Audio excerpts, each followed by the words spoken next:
So that brings me to the goshawk. How many times have you heard people say, oh, I've been out with my mate, he flies a goshawk, oh, catches way more stuff than my harrisawk, it's so much faster, it's a better bird. My harrisawk's pretty rubbish, they're a bit rubbish, I'm getting a goshawk because it catches more, it's faster.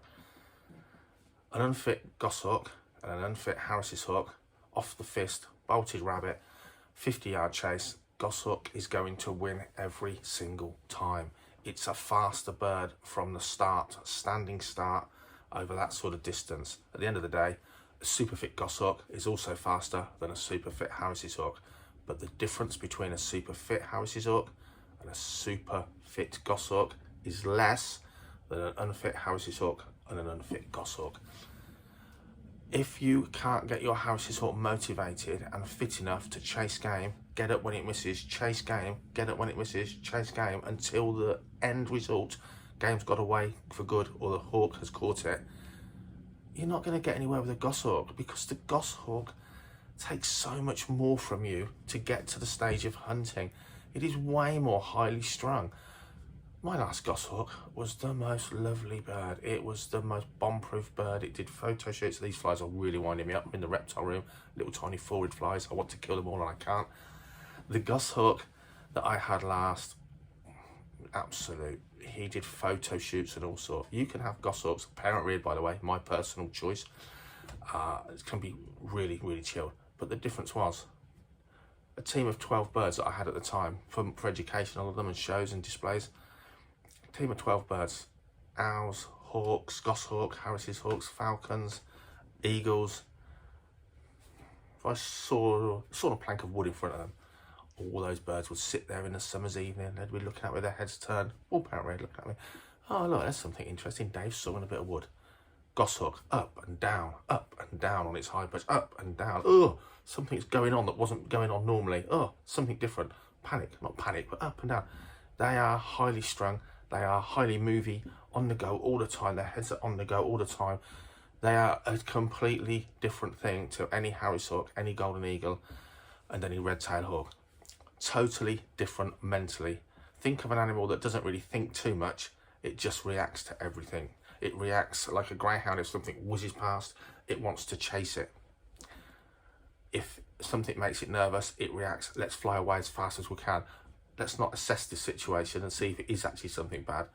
Let's just bolt out of here instantly. Oh, instantly. Something moving, instantly. It's not thinking about it, it's reacting. The goshawk that chases something when it's got no interest in catching it, or it's overweight, or it doesn't want to chase that game because it's never caught it before and it's failed so many times, it's still going to chase that thing, usually instantly. And then it'll pull off up a tree, and then it'll think about it. Something will make it bolt, it'll fly to a tree. Goshawks will fly to trees like they're magnets. If the nearest tree is 2 fields away, it will keep flying until it gets to that tree. And then it'll think about it. They are so different. If you cannot become successful with your harrisawk, you will not have success with a goshawk. It's simple, because it takes so much more training. I said to you, redtails in their first year have more brittle feathers than harrisawks. They're likely to break 1 or 2 if you're not careful. Goshawks' feathers in the care of a falconer can be super brittle, and I say that because they don't break all their feathers in the wild chasing things. In the care of a falconer, our hawks are operated always, nearly always, at the top end of their prey range. Male goshawks flying around the Wye Valley regularly take kingfishers to feed to their kids. Your male goshawk, you want it to catch cock pheasants and you want it to catch rabbits. They're within its remit, but they're the top end of its prey range. Predators don't go for things in the top end of their prey base and prey range if there's easier stuff to catch, because it's not worth it. They're going to get damaged. There's more risk to them. Your birds get more risk from the prey they catch. They're going to break feathers. Goshawks have brittle feathers in comparison. The way you handle your bird, if you're not an understanding falconer, you don't understand how you hold and carry and operate a bird of prey on the glove when it's baiting. Sounds so simple. Some of you will be watching this thinking, I don't know what he's on about. The bird will break feathers, and then you have to think, okay, how do I mitigate that with my goshawk? Well, I'll put a tail guard on it. Okay, you put a tail guard on it, but now it can never oil its tail feathers because it can't even get to the preen gland hardly. If it can get to the preen gland, it can oil its other feathers. Its tail becomes very dry and brittle and unoiled. It's more likely to break anyway at some point, certainly towards the end of the season, because it's never been able to oil those tail feathers. You don't need to put tail guards on goshawks. Honestly, you don't. But you do need to really understand your perching setup and how you handle your birds. and how you are with your bird on a kill. But already, how much more stuff is this to think about than with your Harris's hawk? There's so much more to think about with a goshawk. Can a beginner start with a goshawk if they've got a really good understanding and a good mentor, enough red loads? Yeah.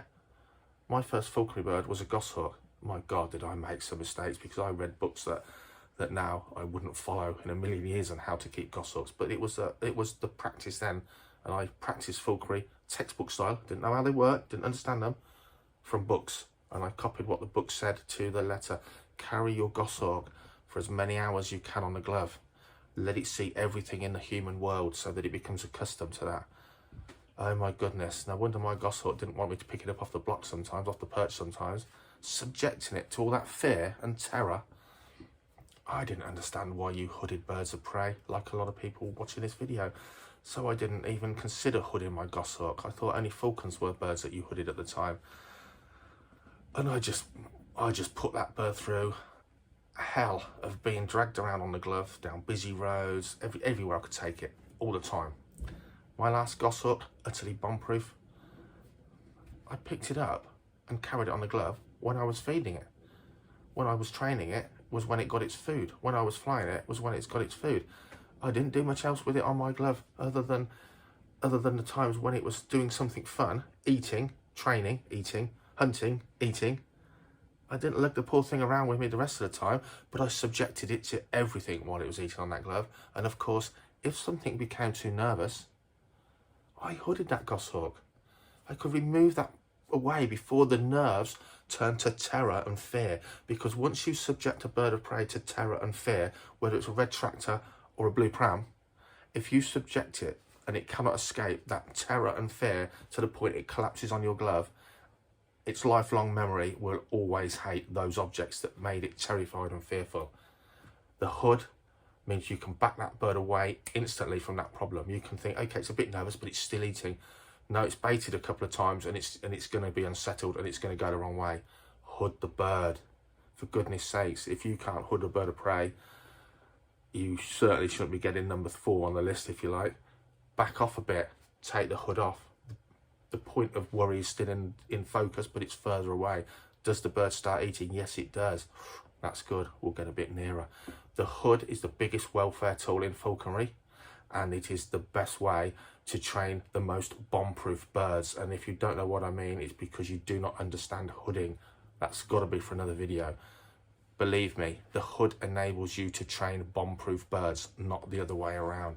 It stops them ever being frightened to death of something or terrified of something. Goshawks, there is so much more to think about. So much more. How to look after their feathers, how to stop them chafing their legs on their anklets if they bait too much, because you've got to stop them baiting too much. Harris's hawk, goshawk, poles apart in psychology, poles apart in how they think or react to stuff. A super fit Harris's hawk will chase woodcock, it will chase wild ducks off of a stream bed. It will be fantastic. Won't catch many of those 2 different quarry, but the flights will be ecstatically brilliant for you, and they will go a long way. A super fit goshawk is a different thing. It will regularly catch ducks, pheasants, partridge in a fair slip. It is faster over that first 50 yards, whatever, and that gives it an advantage because its prey, those winged prey, feathered game, moves so quick once they get up to speed. A goshawk will be the only bird that you'll ever see, other than a sparrowhawk, that'll leave your glove and your jaw will just hit the ground in an instant, because you cannot understand how something that was sitting still can be going that fast so quickly. A fit Harris's hawk is so exciting. A goshawk in that first sprint, it is in another level to any other raptor, partly because it's got short rounded wings, it's a short wing, the wings are flapping faster, it even gives the illusion of a higher speed than it's actually going. What are you getting with a goshawk that you're not getting with a Harris's hawk? For most goshawks, you're getting a bird that's much better adapted to the super cold. Here in Britain now, in England, we don't get a lot of super cold, but when we do, my Harris's hawks have had to sit up on 1 foot. I'm carrying them now on 1 foot. That's telling you they're really cold, and they can be damaged by the cold. Goshawk and the Redtail, way tougher in the cold, way tougher in the cold. Goshawks are definitely a bird worth flying. They really are, but don't be getting a goshawk because it's faster and will catch more than your Harris hawk, because your Harris hawk is rubbish. Remember, your Harris hawk is rubbish and it's not catching much. That's because you're not providing it the opportunity and you're not getting it fit enough. Simple as that. Getting a goshawk will not make your falconry nicer. It will end you. It will finish you if that's your falconry with a Harris hawk. It is so much more work. The one thing a goshawk needs more than the Harris hawk, the Redtail hawk, the golden eagle, the one thing it needs, and that is hunting all the time. Once that bird's ready to go free, get it hunting. They are not happy sitting around. They are much less positive if you just think you're going to do jump ups or rope work with them on their days off and you're going to go hunting once a week. If you want a super fit goshawk that is bomb proof, that is just comes to the glove, doesn't waste time sitting in trees, partly you've got to think of its psychology when you train it. Goshawks, they're a bird for hunting. They're a bird that wants to be hunting. They're not thinking, they're not pondering, they're just reactive. They want to hunt. And the more opportunity they get to hunt, the more opportunity for you to train them, to get that recall, and for those birds to get better and better. They will, on any given quarry, catch more than a Harris's hawk if both birds are exceptionally fit and exceptionally well manned and entered, and you've got that psychology. Of course they will. They're faster on the turn. But don't let that make the reason for you to get a goshawk and not your amazing Harris hawk. Because when you see amazing Harris's hawks, and you know, they're just a pleasure to be around. They want to follow you. They'll just chill out at home. They give you something different, don't forget that. What's next? It's the golden eagle.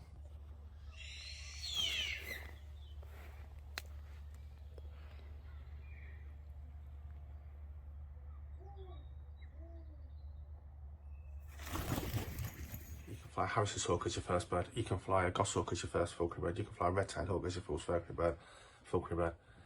And you can fly a golden eagle as your first falconry bird. Is it a good idea? No, you're stupid if you try. Almost. I know a really good guy that put a lot of time and effort and research into golden eagles after he'd flown a Harris's hawk for a couple of years, and he fell to pieces with that bird's training at some point, but he did not stop. He persevered and he got expert guidance, and he went on to be a really quite well known and a really good eagle falconer. He'll tell you himself, he got stuck. He didn't understand enough about the bird's psychology at that point. He'd only been a falconer for a short while. I know another guy that flew a golden eagle as his first bird. Falconry bird was a golden eagle. It ended in disaster. And I'm sure he would say it's because he didn't know enough about falconry, the lie of the land, how falconry birds work, and all the problems associated. He did a good go, and then he got another golden eagle, nothing else, and he's flying a good golden eagle, and he's a well-known eagle falconer. So yes, you can fly a golden eagle as your first bird. For nearly everyone else, it's stupid, it's foolhardy, and I think those guys will tell you all the pitfalls. It would be easier if you'd have learnt on something smaller. So you think, well, what's the difference then? Why a golden eagle's a bigger Harris's hawk? What's the difference? Well, it's not a big Harris's hawk. A female Harris's hawk, to me, is the nearest thing to flying a golden eagle in the way it sort of thinks. It bonds with you in a similar sort of way. And if you train it right, it can be so easy going and bomb-proof. Golden eagles, my Zeus is bomb-proof. If you come into golden eagle falconry and you think you're not going to hood that bird, I've seen so many eagle falconers come from goshawks. Most goshawkers in the UK don't hood their birds, most of them. And if you think, I'll get through, and you've got an eagle, you're going to punish yourself, and it's going to be rubbish, because an eagle is a soaring bird. When the wind is blowing, which is nearly all winter, in the country you're flying, open country you're flying a golden eagle in, that bird will put its wings out all the time. It will lift off the glove like an umbrella. It will become stressed out, you'll become exhausted, and it will try and take slips at things that are fields and fields away, because that's what a golden eagle do. It soars in the sky, it sees prey miles away, and off it goes. If you can't hood that bird, you cannot stop that happening. It gets wound up, it dislikes you, it gets frustrated, you get exhausted. you have to understand hooding if you're going to fly a golden eagle. A good friend of mine and my mentor, my original mentor, always says you shouldn't have a golden eagle until you've been a falconer for many, many years, 10, 20 years, 10 years at least, he says.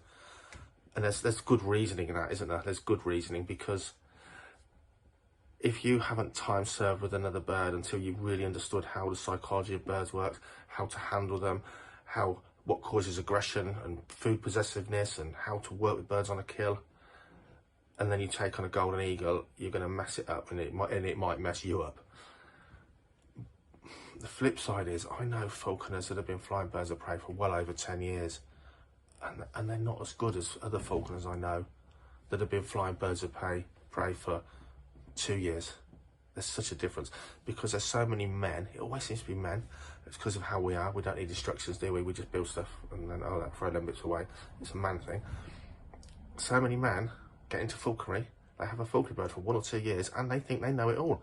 They think they know it all, and because they think they know it all, they won't adapt to anything. They won't try anything new. No, this works for me. This is falconry. I know more than you. I've done it for 2 years. You've done it for 1. I know it all. Mediocre. They never get past mediocre because they won't allow themselves all the birds to. There are younger people that have been flying birds 2 years that I would trust with my golden eagle more than many, many other people to do a good job of flying him, to do a good job of training one, because a lot of these people, they can take a bit of pain. Not everyone can. Golden eagles will dish it out sometimes. And they listen and they observe. But above all else, once you get to eagle size, you've got to think how it thinks. If you can't hood your eagle, you're not going to stop it trying to fly in the wind. That's how it thinks. Open my wings, the wind's blowing. I'm a long distance predator. There's a hare running 3 fields away. I'm off. You can't stop that. You just end up wound up. And that's an example of hooding and how the bird thinks. Eagles are apex predators. Your Harris hawk isn't. It isn't. Your goshawk isn't. It's nearly there. It's not. Golden eagles are apex predators. They don't mess with anything. Nothing messes with them. They hold their own on a kill. Their hackles come up. They stick their wings out. They are a ball of fire that says, if you want to take this dead fox off of me, come and try. I'll effing kill you. That's what their mentality is. Then you scale that up to a female golden eagle. It's now not only an apex predator, it's the top dog in the pair, in any relationship. It is alpha, whether it's female or not. You are subservient because you're not the female golden eagle in that working team. You're something else and you have to be below her. That's how she thinks. So there's even more aggression.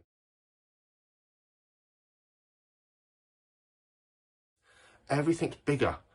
Your goshawk, your Harris hawk, your Redtail, all your kit, you can keep it all. You can keep your perches, you can keep your travel boxes, you can keep your telemetry, hoods maybe, glove. Everything's the same. Everything's brand new for your golden eagle. Bigger perches, more expensive. Bigger travel box, more expensive. A longer glove. It doesn't have to be thicker, it really doesn't, but it does have to be longer because you end up with talons where their footspan's so wide. All your hoods are different. Everything's different. You're probably going to need bigger scales for your golden eagle. Everything is bigger. Everything is heavier. It is harder because you're carrying a bird that's not only heavier, it lives in your personal space. It means you carry it and you stand in a different way. Your spine isn't straight. You will end up with agonizing shoulder pains where your spine has been carrying something on this arm, counterbalancing, not standing correctly. It will bugger your body up over time for sure. It is much harder. It needs to be gotten fit like the Redtail, like a buzzard. It needs to be motivated. Golden eagles will fly in training for chick legs. They'll be happily motivated by a bit of meat that big. No different size to a Harris hawk, believe it or not. But you've still got to get that motivation and you've got to understand what fitness is about and why. Because of all the falconry birds there are, I would say the most mediocre, rubbish birds of prey to fly are unfit golden eagles. They look shocking. An unfit goshawk leaves the glove. Its wings are going so fast, it looks fast even if it's not. And it is, my God, that is so fast. An unfit golden eagle leaves the glove. It looks like a slug going its fastest. Big wings look slow anyway on a golden eagle. It belies their speed. But an unfit golden eagle, flap, flap, glide, flap, flap, glide, misses its target, can't be bothered to rechase. too exhausting getting those big wings airborne again. The worst falconry to watch that's done badly is golden eagle falconry. So go out with eagle falconers before you even think about it, and go out with them for at least a season. Look at the hardship they go through. Look how rubbish some of their birds are because they don't bother getting them fit. Look at what they do. What can you change? But I can tell you now, if you go out with them for a whole day walking on plough, not even carrying a bird, seeing how little they catch, you'll realise what I mean. It's not about catching more stuff, being with an icon. It's about the hardness, the climbing the mountain. I want the new massive challenge, and eagle falconry is the big challenge because it's hard. Remember, it's not technical. Flying sparrowhawks, male sparrowhawks, flying falcons waiting on with good success, very difficult. Need loads of input, need loads of everything. Quarry, game, land, understanding. Golden eagle falconry is just so hard for tiny results. And that's what it's about. Why do people climb a bigger mountain? You don't need to climb a mountain at all for most of us. People climb mountains. It's a challenge. Don't get a golden eagle until you really, really feel you can just take a goshawk, a redtail, a harrison. Already in here, you know how you're going to train that bird. You're going to meet it and work with it for a day, and you're going to think, yeah, I know you inside out. This is how you, as a particular individual, this is how we're going to work with you, and you're going to be brilliant. And you're confident in that off the bat because you know you can train a bird easily and well, and you've got so much time. Golden eagles, they're a different level. They're not a different level because they're for snobs. They're just a different level, and I see so many people nowadays taking on golden eagles, and I think, I wonder how this will pan out. Most of them are ready to get rid of that eagle after the first season. And that's true. They don't all, and a lot of them will stick around in the end and persevere. A lot of people take on a golden eagle and they'll advertise it for sale at the end of their first year. Some sell them, some realise, no, I need to persevere. My son has spent a year flying Zeus, and he said, Dad, I'm so glad to be flying Zara, the Harris Hawk, this year. That was a lot of hard work.